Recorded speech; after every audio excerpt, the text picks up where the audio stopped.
পর্দা করতে চায় না, পর্দা দেখলে নারাজ।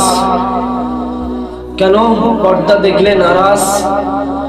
আর যে নারী পর্দা দেখলে নারাজ, ওই নারী মুহাম্মদুর রাসূলুল্লাহর আদর্শ সিরাত মা ফাতিমাতুজ জোহরা রাদিয়াল্লাহু তাআলা আনহার সিরাত অনুসরণ করে না। আম্মাজান আয়েশা সিদ্দিকা রাদিয়াল্লাহু তাআলা আনহার সিরাত অনুসরণ করে না, তাদের জীবনী অনুসরণ করে না। সিরাত মানে জীবনী, এই জীবনীকে তারা অনুসরণ করে না। আর যারা অনুসরণ করে না এরা কোথায় যাবে জানো? যখন মুহাম্মদুর রাসূলুল্লাহর আদর্শকে যদি কোনো মানুষ যদি ছেড়ে দেয়, যদি কোনো যুবক ছেড়ে দেয়, মুহাম্মদুর রাসূলুল্লাহর আদর্শ ছেড়ে দেয়, দিয়ে কোনো নাস্তিকের আদর্শ, ওর কিতাব কিংবা গীতা যে কোনো কিছু পড়ুক না কেন, যে কোনো বড় বড় গ্রন্থ পড়ুক না কেন, সেই গ্রন্থর মধ্যে সে যদি মুহাম্মদুর রাসূলুল্লাহর সিরাত জীবনী যদি না পায়, সাহাবাদের সিরাত জীবনী যদি না পায়, সে নারী হতে পারে, পুরুষও হতে পারে, যদি না পায় তখন ভাববে যে এই জিনিস আমার জন্য সফলতার কামিয়াবি আসবে না। ওই জন্য করে আমার মা, আমার বোন, আমার বেটি, সব থেকে ওই নারীটি খারাপ যেই নারীটি আসমানের উপরে আর জমিনের নিচে, যে নারীটি সব থেকে খারাপ। আসমানের উপরে বলতে গেলে বোঝায় কি? আসমান আমাদের মাথার উপরে, এই জন্য করে আসমান আমাদের উপরে, আর জমিন আমাদের নিচে বলতে বোঝায় কি? আমাদের পায়ের নিচেই জমিন, এই জন্য করে জমিনকে বলা হয়। ওই জন্য করে ওই নারীটি সব থেকে খারাপ যে নারীটি খারাপ কাজের সাথে লিপ্ত রয়েছে। খারাপ কাজ বলতে চামড়া প্ল্যাটফর্ম, যেখানে বহু পর পুরুষ আসে এবং সারা দিনে কটা চলে যায় আর কটা খারাপ কাজ করে নিজের খায়সাত মেটায়। আর ওই নারীটি ইনকাম করার জন্য করে, ওই নারীটি সব থেকে নিকৃষ্ট হলো ওই নারীটি, যে নারীটি আজ আসমানের উপরে আর জমিনের নিচে, ওই নারীটি সব থেকে খারাপ যে নারীটি আজ ওই কাজ করে বেড়ায়। ওদের সাথে আমাদের মা, আমাদের বোন, আমাদের বোনদেরকে, ভাইদেরকে কাউকে মিশতে দেওয়া যাবে না। কেননা খারাপ মানুষের সাথে যখন সোহবত লাগবে, তার সাথে আমার নবীজির সিরাত মিল নাই, সিরাত মিল নাই, জীবনী মিল নাই। আম্মাজান আয়েশা সিদ্দিকা রাদিয়াল্লাহু তাআলা আনহা জীবনী মিল নাই, তখন ভাবতে হবে মা ফাতিমাতুজ জোহরা রাদিয়াল্লাহু তাআলা আনহার জীবনী মিল নাই, তখন ভাবতে হবে এর সাথে যদি আমি মেলামেশা করি, আমি একদিন এরা নাস্তিকের অনুসরণ করে, বহু নাস্তিকদের অনুসরণ করে, আমি যদি এই নাস্তিকদের অনুকরণ করি, আমিও ধ্বংস হয়ে যাব, খারাপ পথে নেমে যাব। ওই জন্য করে আমাকে সব সময় খেয়াল রাখতে হবে। আমার মাদেরকে পর্দা ফরজ করেছে এবং বহু মারা এক জায়গায় হয়, মারা মাদের সাথে এক জায়গায় হয় না? তা ওই নারীটি যদি তোমার সাথে কথা বলে, বলো না যে নারীটি খারাপ কাজে লিপ্ত রয়েছে। কেন কেন আমি বোঝাতে চাচ্ছি এটা, যে তোমাকেও খারাপ করে দেবে, তোমাকেও খারাপ করে দেবে, তোমার মাকে খারাপ করে দেবে, তোমার বোনকে ওই পথে নামিয়ে দেবে। কেননা ও কান ভাঙচি মারবে, শুধু কান ভাঙচি মারবে, বহু রকম কান ভাঙচি দেবে, দিতে দিতে দিতে দিতে তাকে তোমাকে ওই পথে নামিয়ে দিয়ে তারপরে শুনবে, বুঝলে? ওই জন্য করে সব জায়গায় সকলের সাথে মেশা ঠিক না। কেননা মিললে একদিন তুমি খারাপ পথে, তোমার মা, তোমার বোন, তোমার ভাইও লিপ্ত হয়ে যাবে খারাপ কাজের মধ্যে। বলছে তারে এটা মেয়েদের কথা হচ্ছে, ছেলেরা এলো কি করে? ওই নারীটির সাথে যখন কথা বলবে, বলতে বলতে বলতে বলতে ও তো খারাপ কাজে কেজো, খারাপ কাজের লিপ্ত, ও তখন বলবে কিছু টাকা দাও কিংবা কিছু করো, এরকম করতে করতে ও তোমাকে ঠিক মেয়েদের জালে, ওই জালটায় ফাঁসিয়ে দিয়ে তোমার সাথেও খারাপ কাজ করবে। ওই জন্য করে সব সময় খেয়াল রাখতে হবে যে আমাকে আল্লাহ সুবহানাহু ওয়া তাআলা কি করার জন্য পাঠিয়েছে, সে নারী হোক পুরুষ হোক যেই হোক না কেন, কি করার জন্য আমার আল্লাহ আল্লাহ পাঠিয়েছে, আর আমি কি করছি এটাই যদি খেয়াল করি তাহলে আমাকে মুহাম্মদুর রাসূলুল্লাহর সিরাতের দিকে আমার চলে যাবে। মা ফাতিমা, আমার মারা যারা আছেন, মা ফাতিমাতুজ জোহরা রাদিয়াল্লাহু তাআলা আনহার সিরাতের দিকে খেয়াল চলে যাবে। মা ফাতিমাতুজ জোহরা রাদিয়াল্লাহু তাআলা আনহার দিকে চলে যাবে। আম্মা জান আয়েশা সিদ্দিকা রাদিয়াল্লাহু তাআলা আনহার সিরাতের দিকে খেয়াল চলে যাবে। এই জন্য করে বলি, সব সময় যার তার সাথে মিলবেন না। যেমন মিসাল স্বরূপ একটা পচা আলু বোঝেন তো, যেটা আমাদের বসেও লাগে, সবজিতেও লাগে, সমস্ত কিছুই লাগে না? লাগে, অবশ্যই লাগে। আর ওই লাগার কারণ হলো এই যে সমস্ত কিছুই আলুই লাগে না? আলু লাগে। তা আলু যখন গোডাউনে পচা হয়, একটা আলুর বস্তার ভিতরে যখন একটা আলু পচা হয়, ওর রসে থেকে আস্তে আস্তে আস্তে আস্তে পুরো আলুর বস্তাকে পচিয়ে থাকে। যখন তোমার বাড়ির ভিতরে একটা মহিলা বেপরদায় চলবে, তখন মনে করবে যে আমার বাড়ির পরিবেশটা জঘন্য করে দেবার জন্য এই নারীটি যথেষ্ট, কারণ এই নারীটি খারাপ পথে নেমে গিয়েছে। আমাদের মা, আমাদের বোন, আমাদের ভাই, সবাইকে খারাপ পথে নামিয়ে দেবার জন্য যথেষ্ট। মুহতারাম হাজিরিন, সব সময় খেয়াল রাখতে হবে, কেননা এই জিনিসগুলো খুব ইম্পর্টেন্ট। যেমন বিরিয়ানি পচে গেলে তাকে কোনো জায়গায় রাখা যায় না। গ্রামের ভিতরে রাখলে সেই বিরিয়ানির এত দুর্গন্ধ বাইর হয়, ওই দুর্গন্ধর জ্বালায় গ্রামের লোক কেউ টিকতে পারবে না। যেমন একটা মাহফিলে বিরাট বিরিয়ানির তাবারকের ব্যবস্থা ছিল। ওই বিরিয়ানির ব্যবস্থা যদি মেহমানরা না আসে, ওই বিরিয়ানিগুলো পচে যাবে না? খাবার লোক নেই তো পচে যাবে। তাহলে ওই পচে যাবে তখন যদি ওইখানে থাকে, পুরো গ্রামের লোক টিকতে পারবে না। বিরিয়ানি এত পচা দুর্গন্ধ বাইর হয়, এত বাজে জঘন্য বাইর হয়। ওই জন্য করে ওই বিরিয়ানি পচে গেলে যেমন ফাঁকা ময়দানে ফেলে দিয়ে আসতে হয়। একটা নারী যখন খারাপ পথে নেমে যায়, একটা মা যখন খারাপ পথে নেমে যায়, বিরিয়ানির চাইতেও জঘন্য হয়ে যায়। Guarantee, 100% guarantee. বিরিয়ানি পচে গেলে তবুও মানুষ দুর্গন্ধ সহ্য করে থাকতে পারে, কিন্তু একটা নারী যখন বেপরদায় চলা শুরু করে, তখন বেপরদায় পর পুরুষের সাথে মেলামেশা শুরু করে, তখন বিরিয়ানিতেও খাওয়া যায়, পচে গেলেও গন্ধ শোকা যায়, কিন্তু নারীটি পুরো পরিবেশটি খারাপ করে দেয়। পুরো গ্রামটাকে খারাপ করে দেওয়ার জন্য ওই নারীটি যথেষ্ট। ওই জন্য করে আমার মা, আমার বোন, তোমাদের পর্দা ফরজ করেছে আমার আল্লাহ। এই জন্য শুধু নয়, পর্দা ফরজ করেছে। যেমন বাইরে থাকলে ডাকাতি হওয়ার জন্য ভয় আছে, হিরে যেমন বাইরে থাকলে ডাকাতি হবার জন্য, চুরি হবার জন্য ভয় আছে। হিরে, জহরত, মণি, মুক্তা সব যদি বাইরে বারান্দায় থাকে, আর আমি যদি ঘরের ভিতরে শুয়ে থাকি, আমার যেমন ঘুম হয় না, ওরকম আমার মা যদি বিপর্দায় চলে, আমার বোন যদি বিপর্দায় চলে, অথরূপ পূর্বে ওরা হলো সোনার ন্যায়। কার ন্যায় বললাম? সোনার ন্যায়। আমার মা, আমার বোন, এরা সোনার ন্যায়। আমার বেটি, এরা সোনার ন্যায়। এই সোনা যেমন বাইরে রাখলে ঘুম হয় না, অথরূপ পূর্বে এরা হলো সোনা। এদেরকে যখন পর্দায় নিয়ে যাবে, তখন কেউ বুঝতে পারবে না। আর যখন তুমি বিপর্দায় চলাফেরা করবে, সমস্ত পরপুরুষ নজরে তাকাবে। সমস্ত পরপুরুষ এমন ভাবে তাকাবে, সে আস্তে আস্তে একদিন খারাপ পথে নেমে যাবে। বহুকে সেরকম ঘটেছে বাবজি, শুধু ইতিহাস এই নয়। ওই জন্য করে বলি, মাদেরকে পর্দার ভিতরে রাখেন।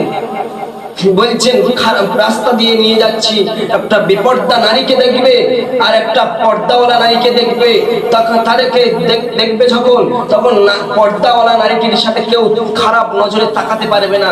কিন্তু একটা বেপর্দাওয়ালা নারী যখন স্যুট পরবে, টাইট ফিট গেঞ্জি পরবে, সেই নারীটির সাথে প্রত্যেকটা পরপুরুষ খারাপ একটা যৌবনের খারাপ দৃষ্টিতে দেখবে। ওই জন্য করে আমি সোনার গুরুত্ব দিলাম কেন। এবার আমি আরেকটা মিসাল স্বরূপ দিই, যেমন বাজারের কাঁঠাল বিক্রি হয়, কাঁঠাল বিক্রি হয় না, কাঁঠাল বিক্রি হয়। এই কাঁঠাল বিক্রি হয় যখন, কোনো কাঁঠাল যখন খারাপ হয়ে যায় ছাড়িয়ে বিক্রয় হয়, ছাড়িয়ে বিক্রি করে, ছাড়িয়ে বিক্রি করে না করে, ছাড়িয়ে যখন বিক্রি করে, ওই মানুষটি কত গরিব এতিম ভিক্ষুক, বড় বড় যখন ক হয়, এই কাঁঠালের ক বলা হয়, পিচ বলা হয়, ওই পিচ যখন বড় বড় হয়, মানুষ তখন যারা কেনার ক্ষমতা নাই তারা নজর ফেলে। আর ওইটা যখন নজর ফেলে না, খেলে ডায়রিয়া হয়, ডায়রিয়া হয় না, ডায়রিয়া হয়, খেলে ডায়রিয়া হয়। আর যখন তুমি একটা ভালো কাঁঠাল নেবে, নেবার পরবর্তীতে বাড়িতে এসে ছাড়াবে, ছাড়িয়ে সেই জিনিসটাকে তোমরা সবাই বাড়িতে খাবে, কেউ নজর দিতে পারবে। মারা ওই রকম অধরূপ করবে। কাঁঠাল যেমন খোলামেলা থাকলে সমস্ত মানুষ দেখবে, কুনজর দেবে, ওই রকম অধরূপ করবে। আমি মিসালটা এই দিতে যাচ্ছি যে একটা নারী যখন বেপরদায় চলবে, কাঁঠালের ন্যায় সবাই কুদৃষ্টিতে তাকাবে। আর যখন পর্দার সহিত পর্দা করে বাইরে বার করবে, তখন তোমার কুদৃষ্টি তাকাতে পারবে না, পারবে না, পারবে না। হ্যাঁ জি, ওই কাঁঠালের মিসাল দিলাম এই জন্য করে। শুধু এই নয়, আমাদের মাদেরকে আমরা বহু মানুষ দোকানে বসাই, দোকানে বসাই না, দোকানে বসাই। আল্লাহর নবীর এক হাদিস রয়েছে, আদ-দাইয়ুসু লা ইয়াদখুলুল জান্নাহ। সাহাবীরা প্রশ্ন করলেন, মানিদ দাইয়ুস ইয়া রাসূলুল্লাহ? কি বললেন? মানিদ দাইয়ুস ইয়া রাসূলুল্লাহ। দাইয়ুস কারা? তাদের দেখতে কেমন, তাদের আভ্যাস কেমন, তাদের চলন ধরন কেমন? বলছে আল্লাহর নবী তখন মসজিদুল নববীতে সাহাবীদের নিয়ে বলছে, আদ-দাইয়ুসু লা ইয়াদখুলুল জান্নাহ। দাইয়ুস জান্নাতে প্রবেশ করবে না। সাহাবীরা শুনে রাখো। যখন এই কথা বললেন, সাহাবীরা তৎক্ষণাৎ এক সাহাবী উঠে দাঁড়িয়ে খাড়া হয়ে গিয়ে বলছে, ইয়া রাসূলুল্লাহ, ইয়া হাবিবাল্লাহ, হুজুর, ইয়া রাসূলুল্লাহ, ওই মানুষদেরকে এই গ্রামে, এই আরব শহরের ভিতরে রাখা যাবে না। যেমন পচা আলু রাখলে যেমন পুরো গ্রাউন্ডকে নষ্ট করে দেয়, ওই রকম অধরূপ করবে। ওরা যদি থাকে আমাদের পুরো গোডাউনটাকে নষ্ট করে দেবে, আমাদের মুসলমানদেরকে পুরো খারাপ পথে নামিয়ে দেবে। এদেরকে রাখা যাবে না। কি বলছে? রাখা যাবে না, এদেরকে বাহির করে দেন। বহু রকম যুক্তি দিলেন। তখন বলছে আল্লাহর নবী সাল্লাল্লাহু আলাইহি ওয়াসাল্লাম বলছে, দাইয়ুস হলো ওরা যারা নিজের বিবিকে, বিবির সাথে অপর পরপুরুষের আনাগোনা রয়েছে, নিজের স্বামী দেখতে পাচ্ছে, নিজের বড় ছেলে দেখতে পাচ্ছে, কিন্তু কিছুই বলছে না। কেন? টাকার মূল্যে তাদেরকে, তার মাকে, তার বোনকে, তার বেটিকে বিক্রয় করে দিচ্ছে। হয় না? এমন হয় না? হয়, বিক্রয় করে দেয়। টাকার মূল্যই মাকে, বোনকে, ভাইকে, সবাইকে খারাপ পথে নামিয়ে দেওয়ার জন্য যথেষ্ট, কিছু টাকার জন্য। কিন্তু ওই যে টাকাটাকে তুমি আঁকড়ে ধরছো, ওই টাকা তোমার একদিন কাল হয়ে দাঁড়াবে। কাল হয়ে হবে না? হবে। বাবুজি, বুজুর্গ, মারা আমার, যে টাকা তোমরা নিয়ে তোমার দেহকে বিক্রয় করে দিচ্ছ অপর পুরুষের কাছে, ওই পর পুরুষ আর তোমার ওই যখন খারাপ কাজটি চলছে, তুমি হিসেব দিতে পারবে? তোমার জন্য কত ভাই জীবন যৌবনকে বিসর্জন দিয়েছে, বিয়ে করে নাই তোমার জন্য। মা, মা, খারাপ পথে নেমো না। খারাপ পথ এমন একটা জিনিস, ওই জন্য করে শুধু এই নয়, আল্লাহর নবী সাল্লাল্লাহু আলাইহি ওয়াসাল্লাম বলছে, যে মানুষটি খারাপ পথে, যে নারীটি খারাপ পথে অনুসরণ করবে, তাকে যদি না কেউ ধরিয়ে দেয়, তাকে যদি না কোনো মানুষ ধরিয়ে না দেয়, তাহলে বুঝতে হবে যে এই মানুষটিকে ধরিয়ে দেওয়ার না দেওয়ার জন্য পুরো পাড়া প্রতিবেশী, গ্রাম, মহল্লা সবাই দায়ী। দায়ী না? দায়ী। এই জন্য করে বলি, বাবজি আমার, নিজের মাকে, নিজের বোনকে, নিজের বেটিকে পর্দায় রাখো। পর্দা খুব মূল্যবান জিনিস। পর্দা থেকে যারা সরে যায়, দিনের রাস্তা থেকে যারা সরে যায়, সেই ব্যক্তিগুলো আল্লাহ সুবহানাহু ওয়া তাআলার কাছে মোরা গাধা যেমন, মোরা গাধার কোনো দাম থাকে না, মোরা গাধা যেমন কোনো দাম থাকে না, তার মূল্যহীন হয়ে যায় মরে গেলে, ওই রকম মতরূপ পূর্বে ওই মানুষটি যখন খারাপ পথে নেমে যায়, দিন থেকে সরে যায়, আল্লাহ রাসূলের কথা থেকে সরে যায়, মুহাম্মদুর রাসূলুল্লাহর আদর্শ থেকে সরে যায়। এবং নারীদেরকে বলতেছি যে নারীরা মা ফাতিমাতুজ জোহরা রাদিয়াল্লাহু তাআলা আনহা অনুসরণ করো না, অনুকরণ করো না, তাদের সিরাতের সাথে তোমাদের সিরাতকে ঠিক নাই। আম্মা জান আয়েশা সিদ্দিকা রাদিয়াল্লাহু তাআলা আনহার জীবনের সাথে সিরাতের সাথে মিল নাই। আজ থেকে তওবা করো, আল্লাহর কাছে দুহাত মোনাজাতে কাঁদো, হে আমার আল্লাহ, হে আমার মালিক, আজ থেকে আমি ভুল করেছিলাম, কিন্তু তওবা করে দ্বীনের পথে ফিরে এলাম। হয় না? এমন হয় না?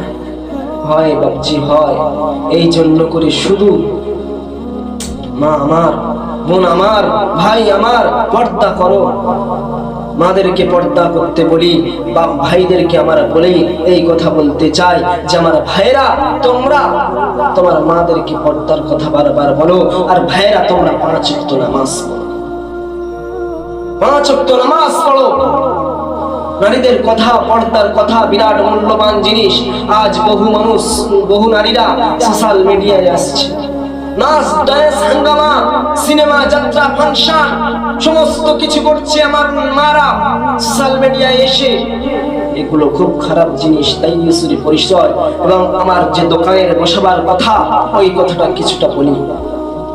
যখন কোনো মানুষ, কোনো নারী, কোনো যুবক যখন দোকানে যায়, একটা যৌবনের তারুণাওয়ালা মেয়ে, যুবতী বসে রয়েছে, বসে থাকে না, দোকানে বসে থাকে। আর ওই যুবতী যখন বসে থাকে, আর এই যুবক যখন ওই দোকানে যায়, ওই যুবক আর যুবতী তখন অনেক কথা হয়, কথা হয় না? কথা হয়। তা ওই জন্য করে কথাটা কি কথা হয়?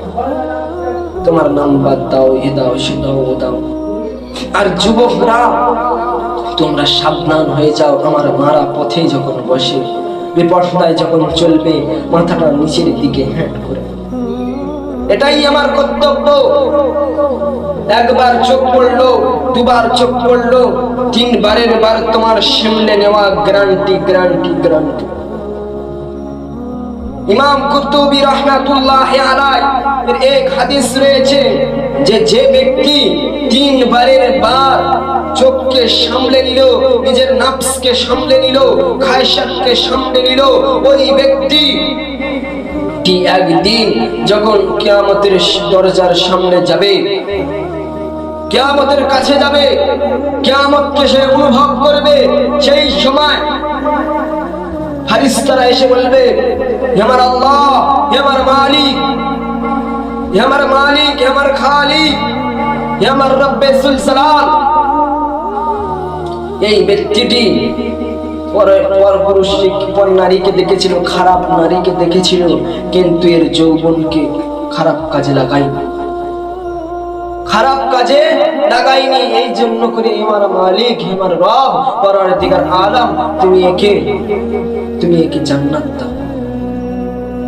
আমার আল্লাহ বলবে যে সাহাবী, আমার ফেরেশতারা, তোমরা জানো এই ব্যক্তিটি হয়তো খারাপ কাজ করেনি, কিন্তু নফসের খায়সাতে দেখেছে।